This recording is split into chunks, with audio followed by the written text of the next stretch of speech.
Our talk today delves into the magnum opus termed the Indian Couture with Mr. Varun Bahl.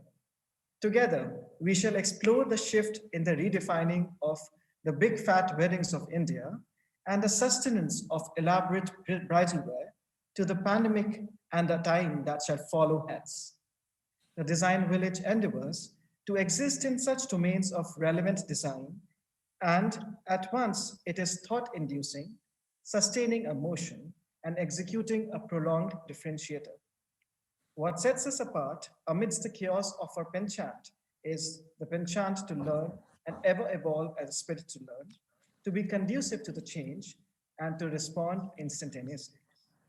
Let us graduate to a bespoke experience with Mr. Bahl as we share a life of his journey for past 2 decades. Like I said, the journey for Mr. Bahl and the brand started way back in 2001.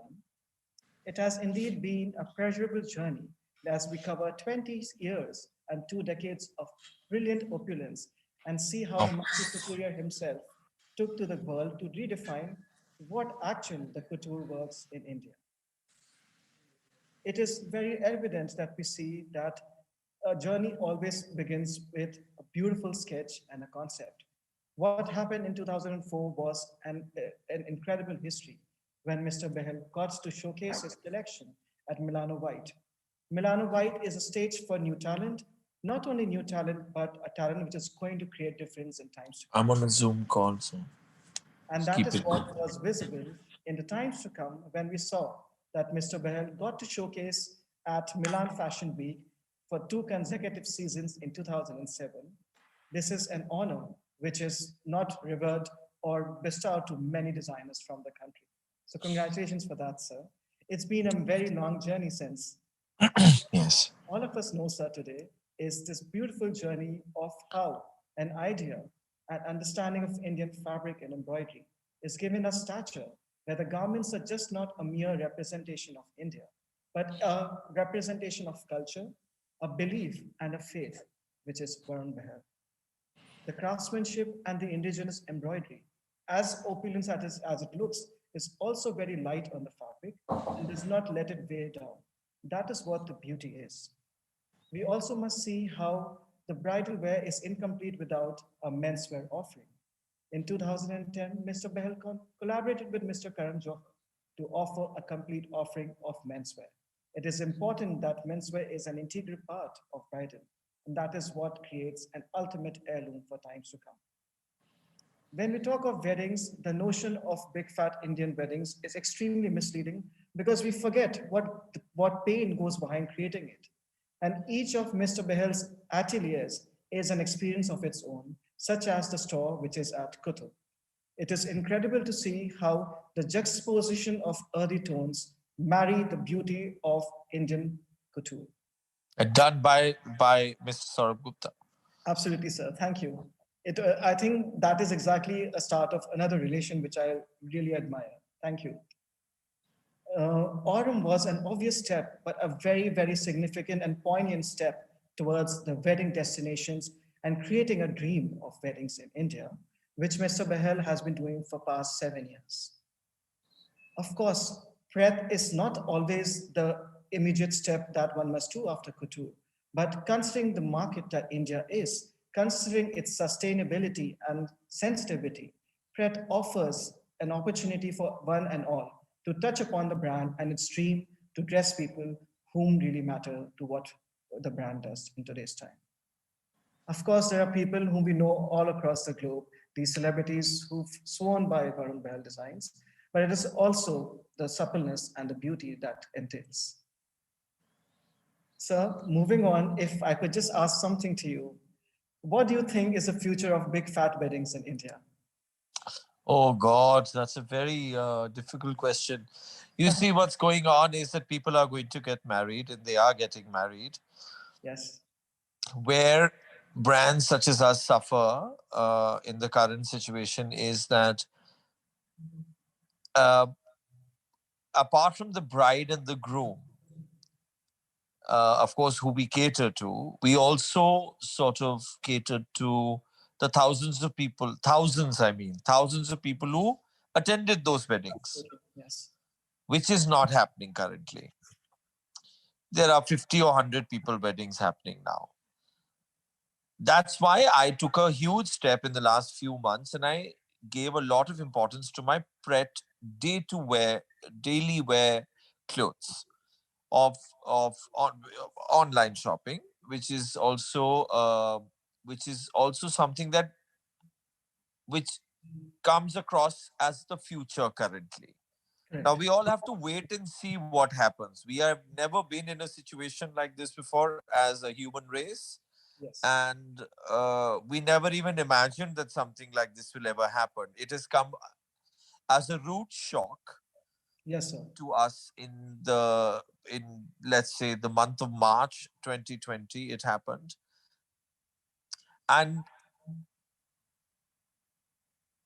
as much as it may have come as a root shock, it is also a huge learning uh, situation for all of us as to anything can happen anytime in our lives, and we must be prepared to take care of it.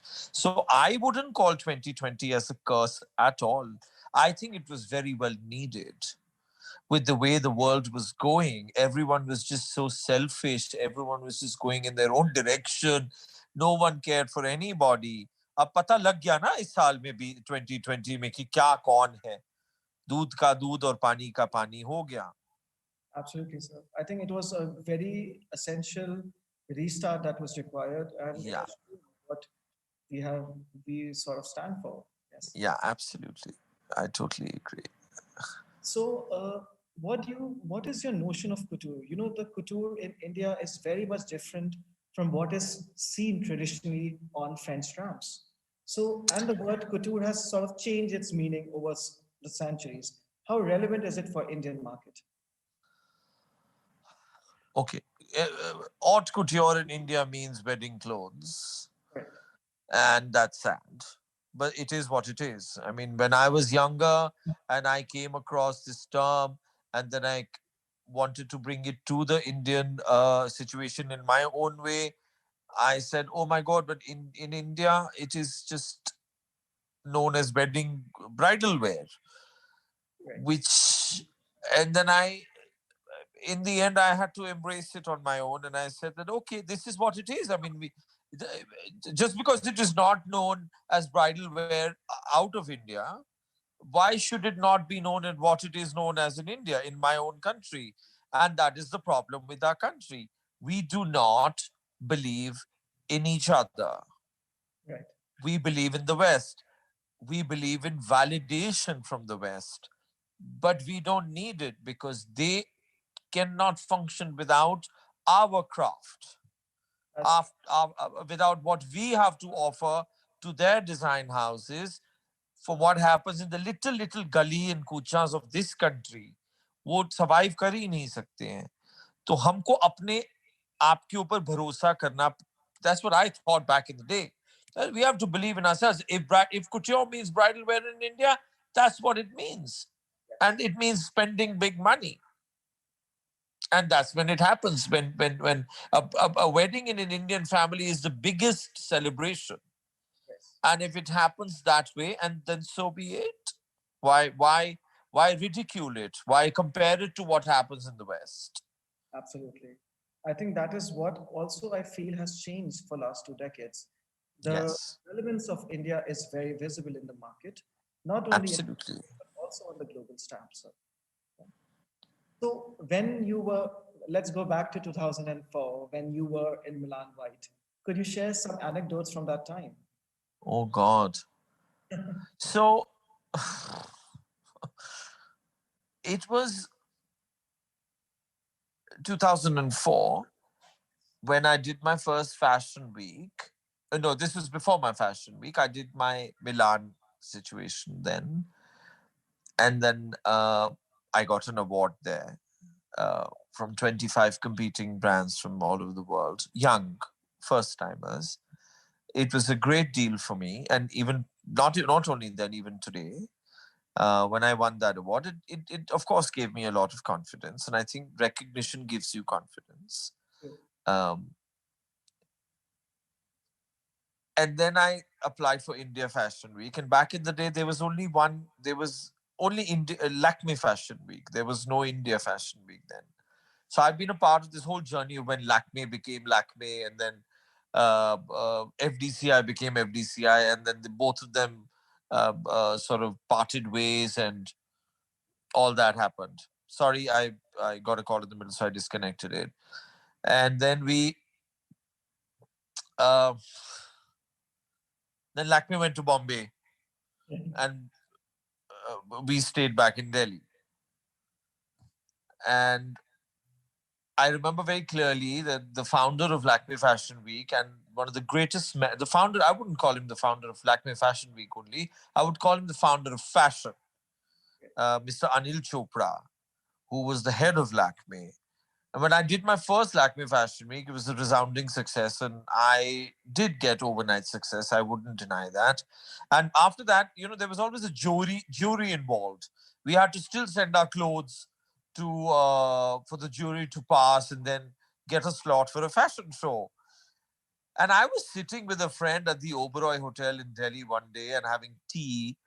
And I said, "Oh my God, I'm so scared," because, and this is something very important. I'll tell all the students here. It's it's it's very easy to get success in the beginning, but it's very difficult to sustain it. Absolutely. You must continuously work hard to sustain your to sustain your success. And I got this fashion week, and I never expected to get it. And then I was just sitting with a friend, and I said, "Oh my God, I've done one show and it was a huge success, and I got known in this country. And now, what if the next show they don't the jury doesn't allow me to take the next show?" And while I was sitting at that show, at that meeting with my friend, I got a call from Mr. Anil Chopra, the founder of fashion in this country. And he said, "Varun, uh, I am considering you for the next finale." That's incredible.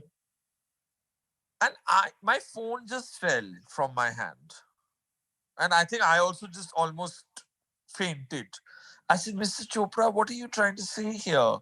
I am here worrying about whether I'm going to get a slot in the next fashion week. You're offering me the finale." Of course, most ecstatic moment, one of the most ecstatic moments of my life that was. And I first 2 3 years were wonderful. All these wonderful things happened, but then not many good things happened also. And then we had to work harder and harder and harder, and still working hard. Right. It is something which, it's always reflective of how one's journey has been. And these leaps and bounds are what sort of make what we are today. Yeah, So, absolutely. continuing from what you said, if you had to relook at your journey of 20 years, what is it that you felt that could have been done differently so that, that sort of apprehension that you sort of had towards the end in Quite this? a few things. I think my planning strategies, future planning, my organizational skills could have been better. But I don't. I can curse myself for not being there many years ago. But that I w- it's okay. If it's happened, it's happened. अब क्या करें? Right, absolutely. अब आगे चलना है ना. Yes. It's important to learn. At least I recognized where I went wrong, and I've been wrong in many situations. Um, and moving along and moving forward, I will have to take care of these things, and that's what I will tell everyone here to do that. Absolutely. So when you thought of doing menswear, there was a, I'm sure there must have been a choice to collaborate with someone who's of such a huge stature. What did that do to the brand Varun Bahal? Did it ever feel like it was necessary, or it actually happened with the eventuality of you coming together? No, you see, I just started doing a little bit of menswear, and I was not. This idea didn't come from me. This idea did come from Karan to start a brand together, and we did that for a few years, and it served its purpose. Of course, it took the brand Varun Bahl also to another level, and that's a very natural thing to happen when you tie up with somebody of that kind of recognition and stature. Uh, it served its purpose, that brand, and then it fizzled out on its own. Okay. We're still here as a company. We're still here. I think Karan got busy in many ways in his life, and I got busy in many ways in my life. And my concentration was towards making women's wear, and his was towards making better and bigger movies. Absolutely. So even when you have menswear today as the offering, could you help understand, sir, how do we differentiate between menswear and the bridal wear? Because sometimes it happens that menswear almost looks like a byproduct of what has been made for bridal. How does the brand make this conscious decision to not fall into that gamut? But it always falls into that. Mhm. The bride gets to take her pick, and the groom. Very rarely do we see that the groom has chosen his bride, his wedding outfit before the bride. It's always the groom who follows, because men in general are not. Men in general are. They don't follow fashion. They are more classic people. They follow classic styles. They, Yes, if they like something which fits them and suits them nicely, they have that in 10 colors in their wardrobe. अब शादी एक ऐसी चीज होती है कि उनको पता नहीं लगता है कि अब हमको क्या पहनना चाहिए उनको. It's not that they don't care, they don't know what to do, so they just go ahead with what the bride is wearing. They choose something which will look good in pictures. right. At the end of the day, pictures remain. Yes, sir. So last year, during the pandemic, you did the Couture Week. How was that experience? And you termed it demi couture. It Now, was the fashion week, yeah. why demi couture from couture and then to Pret? What was the need to sort of have a balance between the two? It's more than Pret, it's less than couture. It's a bridge. It's a line that I absolutely believe in, and it's a line that I feel people will embrace in the times to come. So it was something that I started 2 years ago, a demi couture line, and I chose to show it in Fashion Week uh, because I feel that this is the way forward. Pret is available in many places. It's ready to wear. Couture is something which is going to go back to its original glory of rarity, Right. That's no, non-availability easily, and what remains is a path in the middle. yes, So demi couture is the middle path of Pret and couture. correct. Couture should not be a couture should definitely just go back to its original glory. Very rare, very difficult to access, etc. It should go there, Correct. and and there will be a middle pass somewhere or the other, and that's what I thought demi couture would serve the purpose there. Makes sense completely. When you are designing your collections or when you're actually initiating or thinking in your head, how do you work on your inspirations and why do you think are they very important for your process or your creative genius? Inspiration just comes from anywhere. Honestly speaking, you could be driving and you could see someone on the street wearing something differently, and that becomes their original style, and you could be inspired by that. You could go back to history, museums, books. um,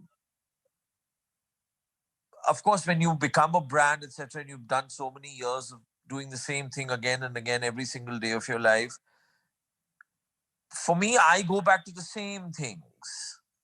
I go back to the same pages on Pinterest, on Google, or to the same museums to see their textiles. I mix history with the present, basically, and I keep going back to history, dig deeper, get newer prints, masters like William Morris, etc.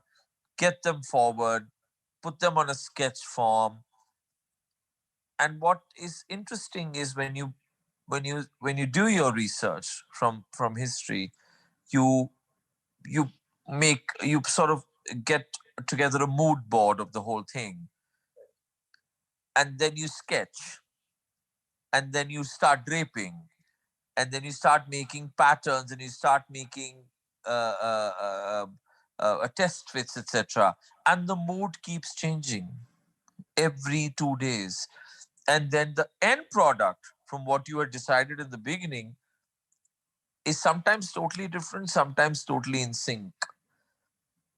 It's You have to continuously live your life at the same time while making your clothes, from the time of conception to delivering it. अब वो embroidery एक तरीके की सोचते हैं, वो कुछ और हो जाती है, पर वो प्रोसेस में कुछ और लगती है, फिर your mood changes, right? We're all human beings. We all start thinking differently as along the whole process goes forward, and sometimes in the end it is totally different from what we thought of. I think so. It's very important, to reflect upon every day because unless and until you soak yourself in completely, that immersive experience will only happen when you eat and think about it at I all. agree. It's not only important. I think it just happens. It's a natural thing. You can't help it. Whether you find it important or not, it happens. While we teach every day, we figure out that mostly students that sustaining of thought is missing. If for them it's become the sense of frivolity has existed that one must just keep moving or jumping into other successions. But to live in the moment, to experience its beauty, to sort of live with it, is something which is missing largely, if I may say. I So didn't. I didn't. Sorry, your voice got cut off. my apologies. What I meant to say is that the learning process from the times when we were studying to today there's a lot of exposure, there's bombardment. So what has happened is there's been a restrictive time. So the power to absorb, to live with every moment is missing largely. So how could I this agree. be built on with the students? Yeah, I agree. Yeah, So what could be done to sort of, put back that thinking immersively? concentration and not letting yourself go, and not getting. That's a very rare thing, though. As human beings, we do let ourselves go. Yeah, as we all discussed, every day is a different day, and you have to go with the flow Right. somehow. You're not in an army camp or something. कि आज ये होना है और कल वो होना है. As creative people, you can't do that. Right. You can't. The moment there's pressure on you, which is imposed by somebody, of a plan, of a कि अब आज ये होना है, आज ये होना, हम तो we all freeze. We don't know what to, not about, I don't know. I can't speak for everybody else. But me, I don't know what to do. I will do things at my own pace, and that is very important as a human being, to do things at your own pace. Right. Absolutely agree. Who is your muse? Whom do you look up to for your inspirations? It's been so many muses. It's now almost a museum. So many people who you meet on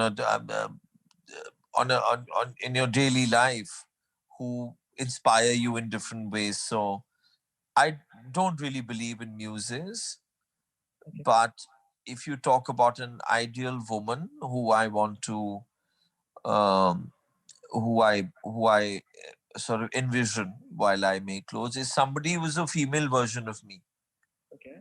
who lives life on a daily basis, and changes a mood situation every single day or every 2 days, and somebody who is soft but very, very strong at the same time, and stern. I think that is extremely, extremely crucial. And you've sort of defined the Varun Bahl woman for us. And that's sort of talks about the conviction that the brand sort of It was portrays. very experimental woman.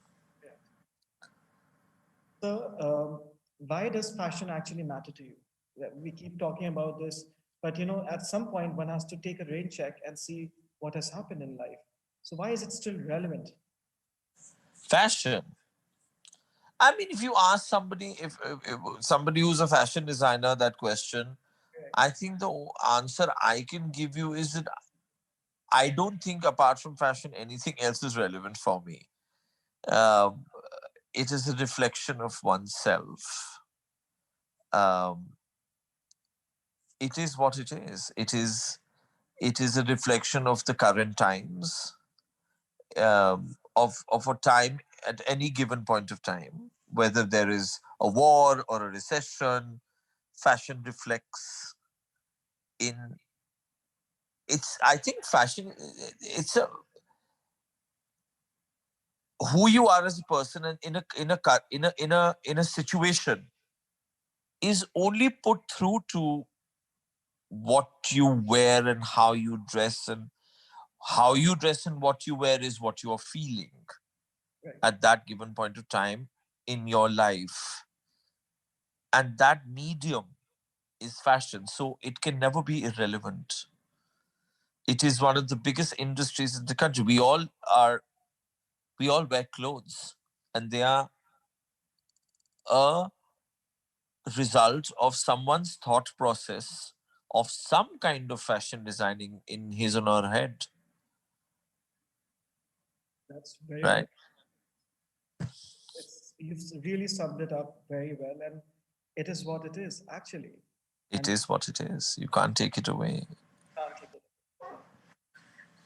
So we have a few members of the academic team here. Leena ji, who is actually one of our core faculty members and a practicing architect. She Hi. do research and communications at the Design Village and is heading the Indian International Practice for Habitat Design master completely. She also believes in blurring the lines between various silos and practicing design on how it comes every day. Leena ji, over to you. Ma'am, you're on mute. Sorry. Hello, Varunji. Hi, G. How are you? Very good. I take a lot of correlative courses at TDV, which is history of design. And for me and at TDV, history is, of course, about learning from the past, but more about positioning it in present times in a way that it inspires us to address contemporary challenges. Now, you've been inspired by the Art Nouveau movement that swept across the Western world in previous centuries. So, my question to you is how do you position that in present times, and how does it manifest with your global and Indian audiences? Sorry, I missed a little bit of the conversation we're cutting off, but Art Nouveau was just one of my inspirations a few years ago. Uh, so, what was your question So exactly? how do you position something that is historical in a way that it sort of sits in a contemporary context? I Because think that's students how are we live our grappling with life. this. Everything is historical, and we do it in a contemporary way in our current age and life. And as my father used to say, the wheel was invented once, and that it keeps circling. So we everything that we do as designers, it has happened in some form or the other, in some era or the other. We give it our own twist, and that becomes our personal style. That's what style means. Um, Art Nouveau, I came across, of course, I've read about it, studied it. I came across with the whole movement of fluidity, and I took it forward. It was one of the toughest things I did, because to to convert Art Nouveau into an Indian wedding collection Mhm. was a task. And then there was an amazing artist called Alphonse Muka, whose artworks I got inspired by. And that's how it happened. I still don't understand your question completely, so I'm just talking nonsense. Don't know, making a lot of sense. Thank you, ma'am. Thank you. So we have Sneha. who is a baskets mentor and is also a sustainable process concept and product designer at a design village. Oh, that's a topic I can never talk on. Anyway, Sneha, hi. I love your look though. Thank you. Hi. I, Yeah, Hey. please. Yes. Hi, Varun. hi. So, I actually don't have a lot of questions based on work as a designer, but I'm more curious to know, when I was at NIFT as well, and this is something which in any college after school, when you go, there's this cliche question that is asked: where do you see yourself 5 years from now? I mean, that was asked sometime or the other in my life when I study. I was It's a wondering. very corporate question. A designer should never be able to answer that and Yeah, should not ever answer it because you don't even know where you see yourself tomorrow. right, right. As So, a designer is a very different kind of a human being. Is drenched in aesthetics, sees beauty in a leaf, in a flower like nobody else can, and gets touched and emotional by seeing somebody doing something in a different way. So it is far from being corporate. It's a very corporate question. Who do you see absolutely. from your, how do you nobody has ever been, I don't think, according to me, has ever been able to answer that question. Where do you see yourself in 5 years? That's the corporate side of your business. When you as a designer become a brand, Right. there's a corporate section. Leave that question to them, because I've not been able to answer that question myself. Because how do I know? What do I know? I may just want to do something totally different tomorrow. And that's when you take chances as a designer. You're an aesthetics person. You can never answer that. I would not, I don't know. I don't know if I'm making sense, No, that no, you I would not be able to absolutely answer that. are making sense. To be very honest, I couldn't answer that question at all, and it scared me. And I was wondering if you were able to, because I No. couldn't see my future at that time. I Very- After 20 plus years in the business, now I have to be able to answer that question. And I I pretty much done what I wanted to. Uh, I will probably able to answer that question by the end of this year because I'm working towards that.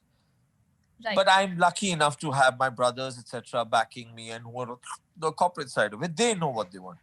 Usse zyada, I have no idea. Honestly speaking, 5 years from today, who knows? You may die. We may I die know. tomorrow. Yeah, In today's scenario, there's that.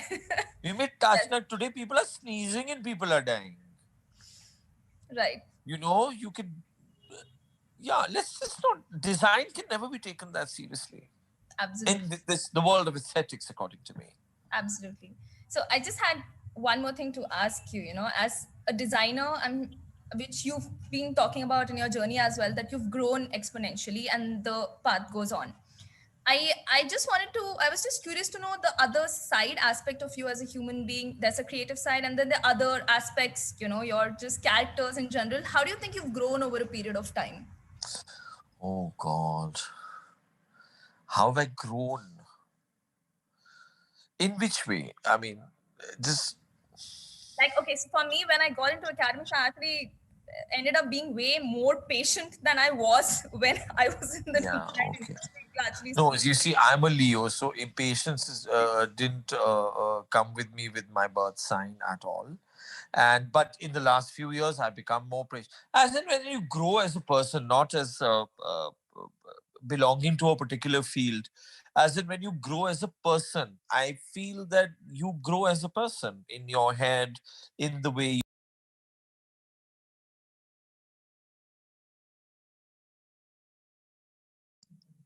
Uh, so we can't hear you.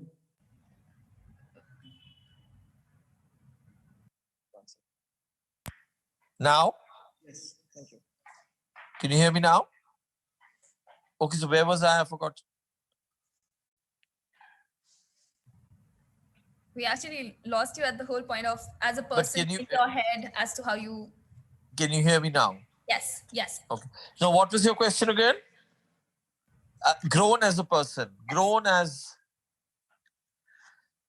when you grow up in life, you grow as a person.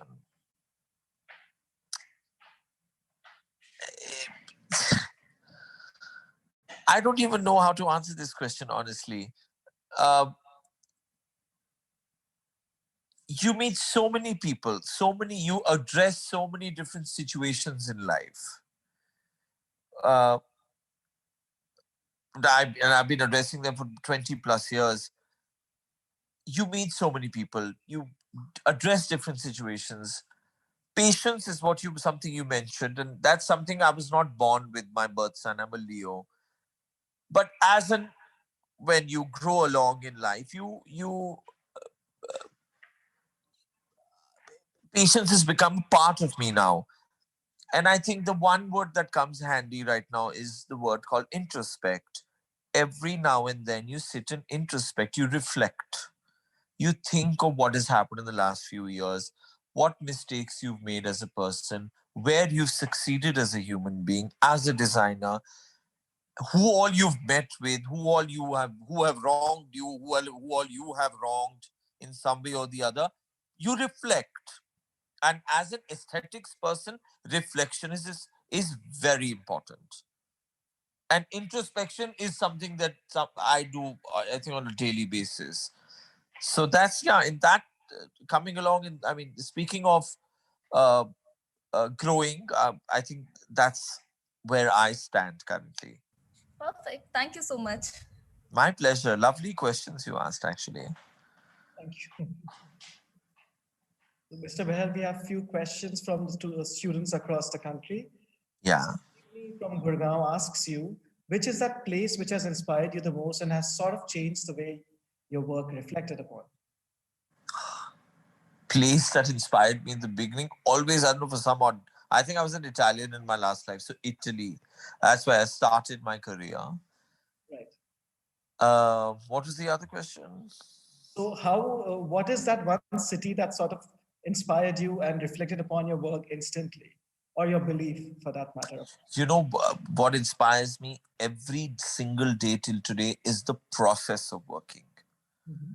Okay. is my factory, my little atelier, where my hand embroidery karigars and my tailors and my masters sit.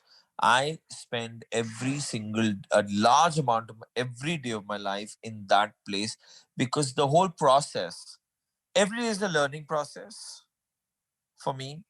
I learn every single day, and I think that's something for all of us, that you can never learn enough. So you eat, and you have to be able to sort of uh, uh, able to embrace that a lot of people think we know it all. No, we don't know nothing. We're this in the whole larger scheme of things. Nothing but this little one point, which is whatever. So I go to work every single day of my life. I sit with my workers, and that process of making a sketch into a three-dimensional garment, that process can take so many turns. Right. And each turn is a learning curve. And I learn from each and every step that whole process takes. Thank you for that, sir. And the most difficult task in the world is to convert a sketch into a three-dimensional garment. Yes, I really agree. I think that is the most important difference that can be created from the sketch to the final product. It's actually the journey. Uh, Sana from Kerala asks, why does fashion make future? Why does? Why does fashion make future? I'm not sure if I understand that question. Why does fashion make future? So What kind of future? her idea was, how could fashion define future? So it's there. So like we introspect, there's also, Honestly, that is for all of us to sit and see. We can't. I mean, we're not astrologers here who can predict future. But honestly, I still don't even understand the question. so her premise was that we keep talking about trends, keep talking about forecast, but something as grave as a pandemic happens and everything falls flat. So make that relevance in today's time is what her question. I missed it, but sorry. So my question was,